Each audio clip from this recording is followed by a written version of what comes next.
You don't belong here! Stop that! Stop! Enough! Get out! Get out of my store right now! That's what she screamed at me. Monica, my own store manager, was shoving me toward the door while a crowd of customers laughed and recorded on their phones. One woman called me a gold digger. Another said I looked like a beggar. Security was coming for me. My back hit the wall. And then the private elevator opened. My husband stepped out, and I watched their faces turn from mockery to absolute terror. Let me tell you exactly how it happened. Before I take you into that store, into that moment where everything exploded, I need you to do something for me. Subscribe to this channel right now, because what I'm about to tell you isn't just my story. It's a lesson about respect, about cruelty, and about the mask people wear when they think you're beneath them. If you've ever been judged, ever been dismissed, ever been made to feel small, drop a comment below. You're not alone. Now, let me take you back to that morning. It was our 5th wedding anniversary. 5 years since Jack and I stood at that altar and promised forever. 5 years of building a life, a business, a love that felt unshakable. I woke up that morning with one simple thought. I wanted to surprise him. Not with something extravagant or showy, just something meaningful. A watch. The Platinum Collection we'd just received at Royal Elegance, my luxury store in the heart of the city. Here's the thing about owning a high-end boutique. You rarely get to see how your staff truly behaves when you're not around. I'd heard whispers, small complaints from a few customers that were quickly smoothed over. Nothing concrete. But something felt off. So that morning, I made a decision. I would go to my own store, dressed simply like any other customer. I wanted to see the truth. I pulled on a simple white dress. Nothing designer, nothing that screamed wealth. I grabbed a small purse, wore minimal jewelry, and looked at myself in the mirror. I looked like me, just me, not the owner, not the CEO's wife, just Layla. And honestly, I felt lighter. I thought it would be fun. I thought maybe I'd see my staff being kind to everyone, not just the people dripping in diamonds. I was so naive. When I walked through those glass doors of Royal Elegance, the first thing I noticed was the temperature change, not the actual air conditioning, but the atmosphere. Cold, instant. 2 sales associates, Jennifer and Ashley, were standing near the entrance. Their smiles, which were probably plastered on for the wealthy woman in designer clothes they'd just been helping, vanished the moment they saw me. Jennifer's eyes traveled from my face down to my shoes and back up again. It took maybe 3 seconds. 3 seconds for her to decide I didn't belong. Ashley whispered something and they both smirked. I felt it, that first sting, but I pushed it down.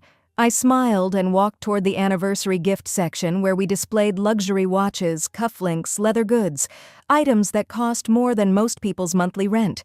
Behind me, I heard voices, loud enough for me to hear, meant for me to hear. Who let her in here? That was Mrs. Vanderbilt, a regular customer, wearing a purple silk dress that probably cost $15,000. Another voice, Mrs. Chen, in an orange designer gown. She's probably lost, looking for the department store down the street. Laughter, quiet, cruel, the kind that wraps around your throat. I kept walking. I reached the display case with the watches, and that's when Jennifer appeared beside me like a wall. "Excuse me," she said, her voice dripping with fake politeness. "Those are very expensive." I looked at her, really looked at her. She was young, maybe 25, pretty, but her eyes were hard. I smiled. "I'd like to see the Platinum Collection, please." Her eyebrows shot up. "The Platinum Collection." She repeated it like I'd just asked for the moon. Ashley walked over, and I could see the amusement dancing in her expression. "Sweetie," she said, and I hated that word instantly. "Maybe you should check the sale section. Or, maybe try another store altogether, somewhere more suitable." A man in an expensive suit, Mr. Bradford, was standing nearby. He actually laughed out loud. "Good one, Ashley." That's when Mrs. Vanderbilt came closer, her phone already out. "She's probably one of those gold diggers. You know the type. They come into stores like this hunting for rich men. Mrs. Chen was recording now. Actually, recording. "This is hilarious," she said to her phone. "You won't believe what's happening at Royal Elegance right now." More customers gathered. It was becoming a show. I was the entertainment, and I felt something shift inside me, from embarrassment to anger. But I controlled it. I kept my voice steady. "I just want to purchase a watch," I said clearly. "Please show me the collection." Jennifer crossed her arms. "We don't have anything in your budget range." The crowd laughed. Someone in the back yelled, "Call security! She looks suspicious!" That's when everything accelerated. Jennifer pulled out her phone and called the manager, and I knew exactly who was coming. Monica, my store manager, the woman I'd hired 2 years ago, the woman I'd trusted to run my business with integrity. I heard her heels before I saw her, sharp clicks against the marble floor. Then she appeared, cutting through the crowd like she owned the place. Cream-colored suit, hair pulled back tight, and an expression of pure arrogance. "What's the problem here?" Monica demanded. Jennifer jumped in immediately. "This woman is harassing us, demanding to see expensive items she clearly can't afford." Monica looked at me. Her eyes swept over my simple dress, my worn shoes, my plain purse, and I saw it. The disgust, the dismissal, the cruelty. "Who let you in here?" she asked, her voice sharp. "Who gave you permission to enter this store?" I opened my mouth. "If you'll just let me explain." "I don't have time," she cut me off, "for explanations from people like you." People like me. The words hung in the air. The crowd was bigger now. At least 20 people, all watching, all waiting. I tried again. "Please, I just need to—" Monica stepped closer, invading my space. "This store is for elite clientele, not for whatever you are." Mrs. Vanderbilt chimed in from behind her. "She's probably casing the place, planning to rob it later." Mr. Bradford nodded enthusiastically. "Check her bag. She might have already stolen something." And then Monica did something I never expected. She grabbed for my purse, actually grabbed it. I held on, pulling back. "You have no right," I started, and Monica shoved me, hard. I stumbled backward, my hip hitting the edge of a display counter. Pain shot through my side. The crowd gasped, but it wasn't a gasp of horror. It was surprise, followed by more laughter. "Get out!" Monica screamed at me. "Get out before I have you arrested for trespassing." I steadied myself, my hands shaking now. "Please," I said, my voice cracking despite myself. "Just listen to me. I am—" She shoved me again. Harder this time. I fell back against the wall, the breath knocked out of me. "Security!" Monica yelled. "Remove this woman now!" 2 security guards started moving toward me. Mrs. Chen had her phone up high, getting the perfect angle. Mrs. Vanderbilt was smiling. "Probably homeless," she said to no one in particular. Someone else shouted, "Gold digger looking for her next victim." They were forming a semicircle around me now, blocking any exit. Monica pointed at the door. "You are banned from ever returning. Do you understand me?" I felt tears prickling my eyes, but I refused to let them fall. "Not here. Not for these people. You don't understand who I—" I tried one more time. Monica slapped my hand away from her arm. "I don't care who you think you are." Jennifer appeared with a broom. An actual broom. She started sweeping toward me, pushing dust and debris in my direction. "Sweeping out the trash," she announced, and the crowd roared with laughter. I was backing toward the door now. The security guards were almost on me. My heart was pounding. This was my store. Mine. And I was being thrown out of it like garbage. The guards reached for my arms. And then I heard it. The sound that changed everything. Ding. The private elevator at the back of the store. The owner's elevator. The one only Jack and I had access to. Everyone froze. That elevator was rarely used during business hours. Customers weren't even supposed to know it existed. The doors slid open slowly, and out stepped my husband. Jack. Tall, powerful, dressed in an expensive gray suit. He'd been in the back office all morning, reviewing quarterly reports. I hadn't even known he was here. His face was confused at first, taking in the crowd, the commotion.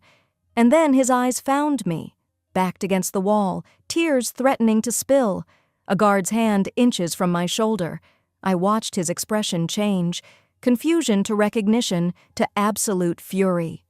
"What is going on here?" His voice boomed through the store like thunder. Everyone jumped. Monica spun around, and her face immediately shifted into something sweet and sickly. "Mr. Jack," she gushed. "Perfect timing, sir. We're just removing an intruder who's been causing problems." Jack walked forward. Each step was deliberate, measured, terrifying. He didn't look at Monica. He didn't look at the crowd. His eyes were locked on mine. He reached me, and his voice dropped to something soft, concerned. "Madam, are you all right?" That word. Madam. It echoed through the silence. I saw Mrs. Vanderbilt smile falter, saw Mr. Bradford take a small step back. Monica tried to continue. "Sir, it's completely handled. She was bothering our valuable customers, making demands." Jack still didn't look at her. He gently touched my arm, his eyes searching my face. "Did someone hurt you?" My voice came out broken. "I just wanted to buy you an anniversary gift." Silence. Complete, suffocating silence. Mrs. Chen's phone was still recording, but her hand was shaking now. Monica's voice had a tremor in it. "Anniversary? Sir? Who is this woman?" Jack finally turned. His face was stone. His voice was dangerously quiet. "This woman?" he repeated. "This is Layla Huntington, the owner of this entire store." Someone gasped. I think it was Ashley. "She is my wife." I watched it happen. The color draining from Monica's face, Mrs. Vanderbilt's phone slipping in her hand, Mr. Bradford backing into a display, Jennifer dropping the broom with a clatter that seemed deafening. Jack wasn't done. "And you shoved her?" His voice was rising now. "You humiliated her? In her own store?" Monica was stammering, her words tumbling over each other. I didn't know. She didn't say. She wasn't dressed." "She tried," Jack said, his voice cutting like a blade. "She tried to tell you. You didn't listen." I wiped my eyes. The tears were gone now, replaced by something else. Clarity, strength. I stepped forward, away from the wall. "Jack," I said quietly, "please, let me handle this." He looked at me, his jaw tight, but he nodded and stepped slightly back. I walked to the center of the room. Every single person was staring at me now. The woman they'd mocked. The woman they'd called a gold digger, a beggar, trash. "I came here today," I said, my voice steady and clear, "wearing simple clothes because I wanted to see something, and I saw it." I looked directly at Monica. "You've been my manager for 2 years? I trusted you to represent this store, to represent me, to treat every person who walks through that door with dignity?" Monica opened her mouth. "Mrs. Huntington, please, I'm so sorry." "You're not sorry you did it," I interrupted. "You're sorry you got caught." I turned to Jennifer and Ashley. "You mocked a customer based on her appearance. You decided in 3 seconds that I wasn't worth your time or your respect." Then to the security guards, "You were about to physically remove someone without asking a single question." And finally to the customers, Mrs. Vanderbilt, Mrs. Chen, Mr. Bradford. "And you didn't just watch, you participated, you recorded, you laughed, you fed on another person's humiliation like it was entertainment." Mrs. Vanderbilt tried to speak. "We didn't know." "You didn't care to know," I said. "That's the problem." Jack pulled out his phone, tapping the screen a few times. "Darling, while you were being tortured down here, I was reviewing something interesting upstairs." He turned the screen so everyone could see. Security footage from the past 6 months. Monica's face went from red to white. "Monica," Jack continued, his voice cold, "you've been running a little side business, haven't you?" On the screen, clear as day, footage showed Monica stealing commissions from other employees, overcharging elderly customers and pocketing the difference, giving unauthorized discounts to her wealthy friends, using company funds, hiding damaged inventory to file false insurance claims. Monica started crying, real tears now. "Please, I can explain. I needed the money. I was going to pay it back." You had 6 months to be honest, I said. You chose cruelty instead. I took a breath. Monica, you're fired. Effective immediately. Security will escort you out, and I'm pressing charges for theft and fraud.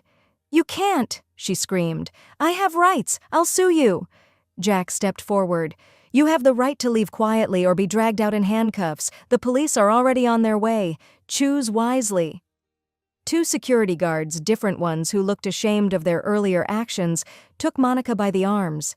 She was screaming, crying, begging as they pulled her toward the door. I turned to Jennifer and Ashley. You're both fired as well. Leave now. They started pleading, crying, promising to change. Leave, I repeated.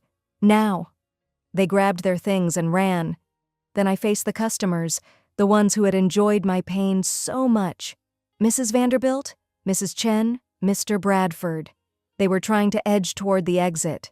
Not so fast, I said. They froze. You recorded this. You laughed. You called me a gold digger, a beggar, a thief. You suggested I was homeless, that I was casing the store to rob it. Mrs. Chen was frantically trying to delete the video from her phone. Too late, Jack said. We have our own cameras, multiple angles, crystal clear footage. I continued. You're all banned from this store, permanently. Your VIP memberships are revoked. Mrs. Vanderbilt's mouth fell open. You can't. I spend millions here every year. I'm one of your best customers. You were, I corrected. Past tense. You're done. And I'm personally calling every luxury boutique in this city. Your behavior today will be reported. Mr. Bradford tried to laugh it off. Mrs. Huntington, surely we can work this out. I was just joking around. Jokes are funny, I said. Cruelty isn't. Leave, all of you, now. Security escorted them out. Mrs. Vanderbilt was protesting loudly. Mrs. Chen was still trying to save her video. Mr. Bradford was on his phone, probably calling his lawyer. The store was almost empty now. Just a handful of employees remained, the ones who had stayed silent during my humiliation. They looked terrified. I addressed them directly. To those of you who felt uncomfortable but said nothing, I understand fear. I understand not wanting to lose your job, but silence in the face of cruelty makes you complicit. They were all looking at the floor. You have one chance, I continued. Learn from this. Speak up next time. Protect the vulnerable, or find another place to work. Slow nods, ashamed faces. A young woman stepped forward. Sophie, a junior associate. Her voice was shaking. Mrs. Huntington, I wanted to help. I even went to the back to try to find Mr. Jack, but I was scared of Monica.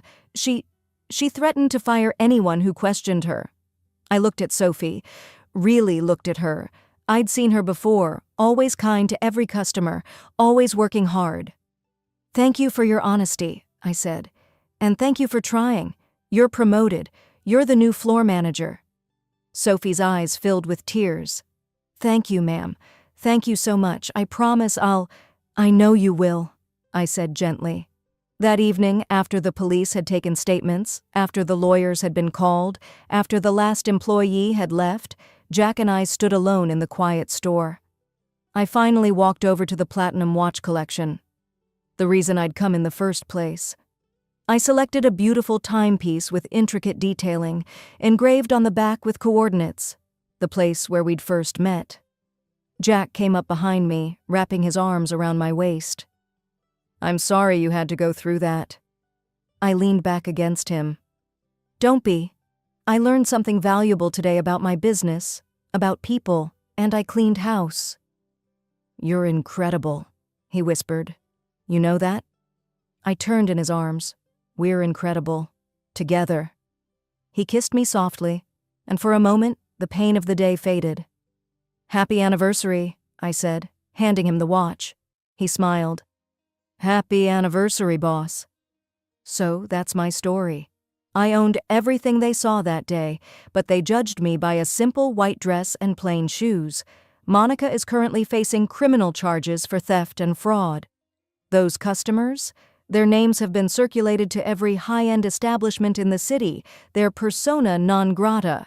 blacklisted. And my store? It's thriving more than ever, with staff who finally understand that respect isn't about price tags or designer labels. It's about humanity. If this story moved you, if it made you angry or gave you chills, smash that like button right now. Share this video with someone who needs to hear it, someone who's been made to feel less than.